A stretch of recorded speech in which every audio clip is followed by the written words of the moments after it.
2040 சென்னை எப்படி இருக்கும்? பறக்கும் கார்கள், ரோபோட்கள், அப்புறம் நம்ம காதலையே இன்சூரன்ஸ் பண்ணுற ஒரு ஆப் இருந்தால் எப்படி இருக்கும்?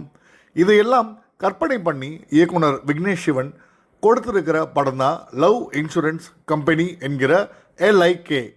வாங்க டீட்டெயிலாக பார்ப்போம். படத்தோட கதைப்படி 2040 லவ் இன்சூரன்ஸ் கம்பெனி என்கிற ஒரு ஆப்பை ரன் பண்ணுறார் SJ சூர்யா.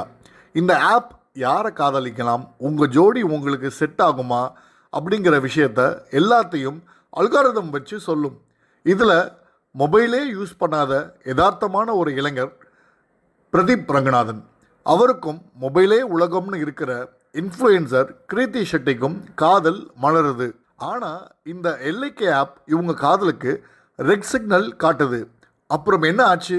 மனசு ஜெயிச்சதா இல்லை மிஷின் ஜெயிச்சதா? இதுதான் படத்தோட ஒன்லைன். இந்த படத்தோட உண்மையான ஹீரோ யாருன்னு கேட்டால் கண்ணை மூடிக்கிட்டு சொல்லலாம், அது SJ சூர்யா தான்னு. மனுஷன் என்ன ஒரு எனர்ஜி! குறிப்பாக 2005 வந்த அவரோட மயிலிறகே பாட்டுக்கு 2040 அவர் போடுற அந்த டான்ஸ் தேட்டரே அதிருது. ஸ்க்ரீனில் அவர் வர ஒவ்வொரு செகண்டும் அவ்வளோ சுவாரஸ்யமாக இருக்குது. இன்னொரு பக்கம் சீமான் ரொம்பவே அடக்கி வாசித்து ஒரு மெச்சூர்டான பர்ஃபார்மன்ஸ் கொடுத்துருக்கார். குறிப்பாக சீமானோட தத்துவ பேச்சுக்களை SJ சூர்யா கிண்டல் பண்ணுற அந்த சீன் எல்லாம் வேறு லெவல் காமெடி. சீமான் பேசினா உயிருக்கே ஆபத்துன்னு சூர்யா சொல்கிறப்ப சிரிக்காமல் இருக்க முடியல. ஆனால் படத்தோட மிகப்பெரிய மைனஸ் என்னென்னா, முதல் பாதி ரொம்பவே இழுவையாக இருக்குது. விக்னேஷ் சிவன் கிரியேட்டிவிட்டி காட்டணும்னு ரொம்ப மெனக்கெட்டிருக்கார். ஆனால் அது ஒரு கட்டத்தில் விஷுவல் எக்ஸாஷன் கொடுக்குது. பிரதீப் ரங்கநாதனோட நடிப்பு அவரோட மற்ற படங்களை விட இதில் கொஞ்சம் சுமார் தான். கிருத்தி ஷெட்டி பார்க்குறதுக்கு அழகாக இருக்காங்க.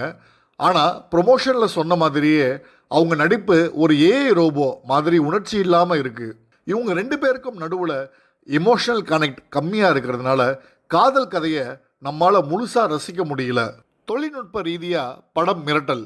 ரவிவர்மனின் ஒளிப்பதிவில் சென்னை ஒரு ஹாலிவுட் சிட்டி மாதிரி இருக்குது. அனிருத்தோட மியூசிக் படத்துக்கு பெரிய பலம். குறிப்பாக அந்த ப்ரோ ரோபோட்டுக்கு அவர் கொடுத்துருக்கிற வாய்ஸ் செம்ம ஃபன்.